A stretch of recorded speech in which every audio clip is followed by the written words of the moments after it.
नमस्कार दोस्तों, मैं आपका होस्ट दोस्त क्रांति जोशी आपका स्वागत करता हूं मैं आरएम शॉर्ट्स में, जिसमें हम लेके आते हैं दिन भर की स्पेस और डिफेंस न्यूज की टॉप 3 खबरें। तो चलिए जान लेते हैं। वीडियो की शुरुआत करने से पहले मैं आपको स्वतंत्रता दिवस की पूर्व संध्या पर बधाई देना चाहता हूं और चाहता हूं कि आप सजेशन में मुझे बताएं कि कल किस प्रकार से आप मेरे साथ स्वतंत्रता दिवस सेलिब्रेट करना चाहते हैं। मुझे लाइव आना है या कोई स्वतंत्रता दिवस पर संदेश आप चाहते हैं मेरी तरफ से, या कोई स्पेशल टाइप की वीडियो चाहते हैं, कमेंट बॉक्स में मुझे सजेशन दे दीजिएगा। कुछ उसी प्रकार की वीडियो हम कल देखेंगे। अपनी सबसे पहली खबर में हम लोग बात करेंगे MMRCA 2.0 की। डेक्कन हेराल्ड ने हमारे पूर्व vice chief air marshal RK Sharma से बात की, जो कि पुराने MMRCA 1 से काफी जुड़े हुए थे, जो भी उसमें प्रोक्योरमेंट में प्रोसेस हो रहा था उससे जुड़े हुए थे।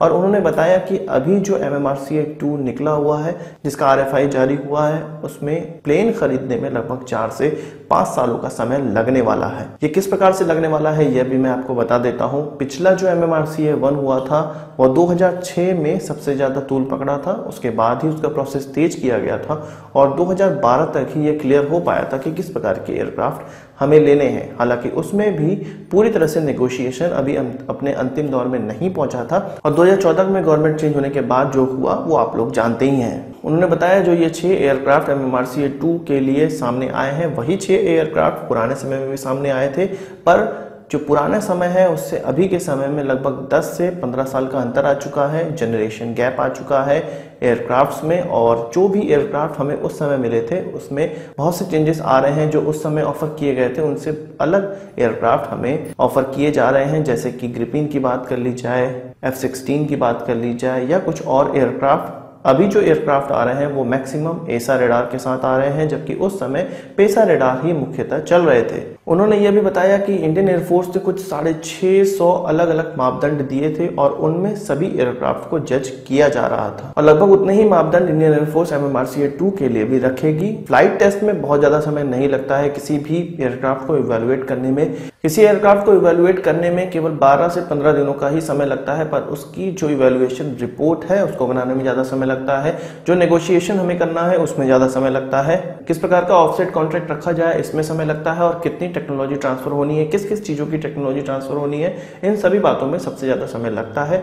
फ्लाइट टेस्ट के लिए तो केवल 12 से 15 दिन का समय लगता है केवल एक एयरक्राफ्ट के लिए, और अगर 6 एयरक्राफ्ट को बुलाया जाए तो 3 से 4 महीनों में सारे फ्लाइट टेस्ट कर लिए जाते हैं। उनसे यह भी पूछा गया कि इन एयरक्राफ्ट में जो मिसाइलें लगती हैं क्या उनका भी परीक्षण किया जाता है, तो उन्होंने कहा इस प्रकार का नहीं किया जाता है, क्योंकि फिर परीक्षण बहुत महंगा पड़ जाएगा, क्योंकि मिसाइलों का दाम अलग से जुड़ जाएगा। उनसे यह भी पूछा गया कि जो हम एयरक्राफ्ट खरीदते हैं उसमें क्या मिसाइल के पैकेज के साथ आती है, तो उन्होंने कहा कि नहीं, एयरक्राफ्ट अलग खरीदे जाते हैं, मिसाइलों का, हथियारों का पैकेज अलग दिया जाता है, क्योंकि वो दूसरी कंपनियों द्वारा सप्लाइड होता है। उनसे यह भी पूछा गया कि जो 36 रफेल हम खरीद रहे हैं, जो पुराना स्पेसिफिकेशन था उसमें जो हथियार लगने थे उनसे क्या अलग हथियार अभी लगे हैं, या वैसे ही हथियारों को हमने महंगे दाम पे खरीदा है। उन्होंने कहा जो पुराने एयरक्राफ्ट में हमें पैकेज मिल रहा था, जो हथियार मिल रहे थे, जितनी भी चीजें मिल रही थी, उनसे अभी डिफरेंस आया है।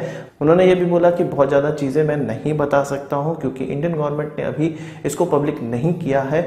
उसी से पता चलेगा कि हम कौन से नए हथियार उनसे खरीद रहे हैं, जिससे कि यह डील इतनी ज़्यादा महंगी हो गई है। तो इस खबर का लिंक मैंने डिस्क्रिप्शन में दे दिया है, क्योंकि रफेल की बात जैसे ही आती है कई अलग अलग प्रकार के कमेंट बॉक्स में कमेंट आने लगते हैं भक्त कह के, तो आप इस रिपोर्ट को खुद ही पढ़ लीजिएगा जिनको इस प्रकार की सबूत की आवश्यकता होती है। हमारी अगली खबर आ रही है चाइना की तरफ से। साउथ चाइना मॉर्निंग पोस्ट में एक खबर निकलकर सामने आई है, जिससे कि भारत में राजनीतिक पार्टियों में और भारत में भी हड़कंप मच चुका है। विपक्षी पार्टी सरकार से जवाब मांग रही है और यह खबर यह है कि भारत के नोट चाइना में छपकर आ रहे हैं, ऐसा उस अखबार में निकलकर सामने आया है। अभी RBI ने तो कहा है कि इस प्रकार का कोई भी घटना नहीं हुई है, भारत के कोई भी नोट चाइना में नहीं छपे हैं और ना ही भविष्य में इस प्रकार का करने का कोई विचार है।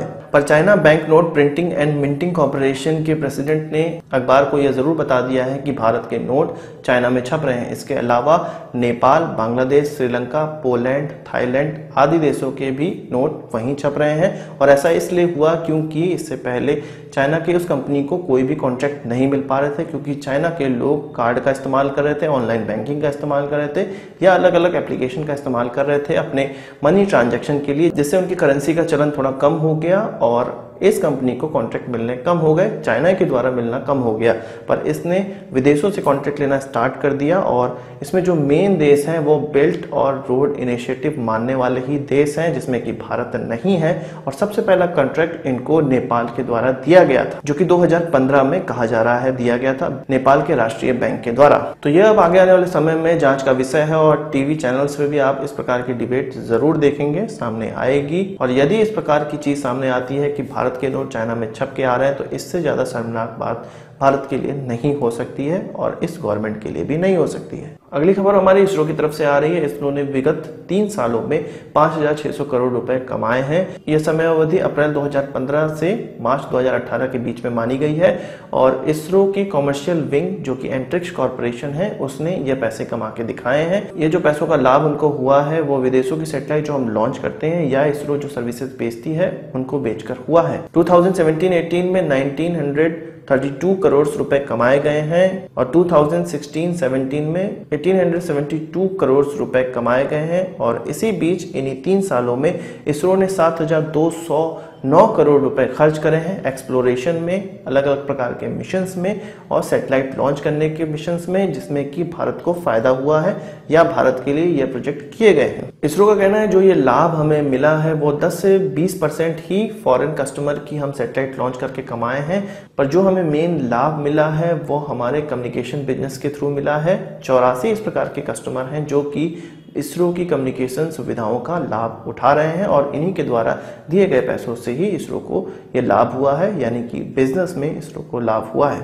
इन 3 सालों में इसरो ने 99 सैटेलाइट लॉन्च की है, जिसमें कि 69 सैटेलाइट विदेशों की हैं और बाकी सैटेलाइट भारतीय हैं। तो आज के इस वीडियो के लिए बस इतना ही। आशा करता हूँ आपको वीडियो पसंद आया होगा। आप इसको एक बड़ा थम्स अप जरूर देंगे। इस वीडियो से संबंधित कोई सवाल सुझाव तो कमेंट बॉक्स में जरूर लाइएगा और यदि आपने हमारे चैनल को सब्सक्राइब नहीं किया उसे भी कर लीजिए, क्योंकि हम इस प्रकार की वीडियो लाते रहते हैं जो कि आपका स्पेस और डिफेंस ज्ञान बहुत ज्यादा बढ़ाने वाला है।